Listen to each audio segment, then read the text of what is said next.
अस्सलामुअलैकुम वरहमतुल्लाहि वबरकातुहू। यही दुआ करता हूँ कि अल्लाह आपकी आंखों में कभी गम के आंसू न दे। अल्लाहुम्मा बिस्मिका अमूतु व अहया। हदीस मुबारका की इस दुआ के साथ इस खास तरीके से आपको अल्लाह का ये नाम मुबारक पढ़ लेना है। ये अमल बहुत ही आसान है और छोटा सा है। रात को पढ़कर सो जाना है। इंशाअल्लाह दिल में दबी हुई वो दिली ख्वाहिश आपकी जरूर पूरी हो जाएगी। जिस इंसान के लिए पढ़ोगे वही इंसान तड़प उठेगा और आपकी सच्ची मोहब्बत में मुब्तला हो जाएगा और आपसे उनकी शादी के तमाम कवायद भी सरअंजाम होंगे और मोहब्बत में आ रही आड़ी रुकावटों की काट भी हो जाएगी। बिस्तर पर लेटकर या बैठकर पढ़ ले, जैसी आपकी सहूलत हो इसे पढ़ सकते हैं। नापाकी में नहीं करें। वुजू बनाकर ये रात को सोने के लिए जाएं, लेकिन अमल पढ़ने के बाद किसी से कोई बातचीत नहीं करनी है और यही नहीं कोई दूसरा काम भी आपको नहीं करना है। इसलिए सारे कामों से फारिग होकर रात को सोने जाने से ठीक पहले ही इसे पढ़ लें। पढ़ने का तरीका सुन लें। बिस्तर पर बैठकर या लेटकर, जैसे आपकी सहूलत हो, जिस भी हालत में आप हो, बैठकर पढ़ रहे हैं तो आपका रुख काबा की जानिब होना चाहिए। ध्यान से सुन लीजिएगा। अब जो आपको मैं पढ़ने के लिए बता रहा हूँ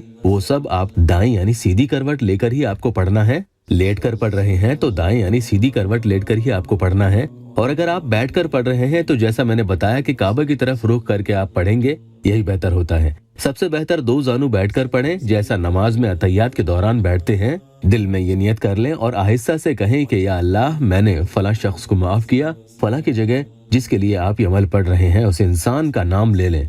मिसाल के तौर पर, या अल्लाह, मैंने राहिल को माफ किया। फिर आपको एक बार आऊज़ु बिल्लाहि मिनश शैतानिर रजीम बिस्मिल्लाहिर्रहमानिर्रहीम पढ़ना है।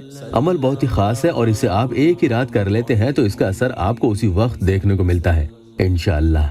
अब तरतीब वार सुन लीजिए कैसे पढ़ेंगे। रोजमर्रा के पढ़ने के जिक्र वज़ाइफ में से कुछ तो ऐसे होते हैं कि बहुत ही छोटे और आसान होते हैं, लेकिन उनका अजर और असर बहुत ही भारी होता है और उनके जरिए अल्हम्दुलिल्लाह हमारी वो खास हाजत कब पूरी हो जाती है हमें मालूम भी नहीं चलता।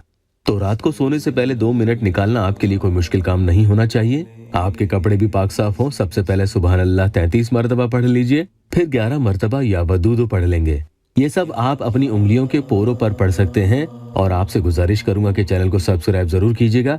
दूसरी बार फिर अल्हम्दुलिल्लाह 33 मरतबा ही आपको पढ़ लेना है और इस बार इसके बाद 11 बार या वदूदो या लतीफो पढ़ेंगे।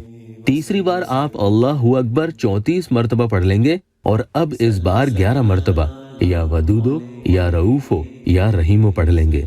फिर आप 3 बार ये दुआ पढ़ेंगे, अल्लाहुम्मा बिस्मिका अमूतु व अहया, और दोनों हथेलियों को मिला लें जैसे दुआ करते हैं। आहिस्ता से दुआ करें और फिर उसमें एक फूंक लगा दें और अपने चेहरे और पूरे जिस्म पर जितना हाथ आपका चला जाए फेर लें और चुपचाप बिना किसी से बात किए सो जाएं। सच्चे दिल से और पूरी लगन से ये करें। एकदम से नींद नहीं आ रही हो तो मन ही मन उस इंसान के बारे में सोचें और या वदूदो या रऊफो या रहीमो पढ़ते चले जाएं। ये पढ़ते हुए आपको नींद आ जाए। इसका असर ऐसा होगा कि आप तो उसी वक्त सो जाते हैं, लेकिन इसके पढ़ने से उस इंसान के दिल में खलबली मच जाती है। उसे एकदम से आधी रात को आपकी याद सताएगी और वो रह नहीं पाएगा। अल्लाह आपकी हर नेक हाजत पूरी करे। रोजाना ये दुआ भी जरूर कीजिएगा कि अल्लाह ताला गैब से फिलिस्तीन के मुसलमानों की मदद करे।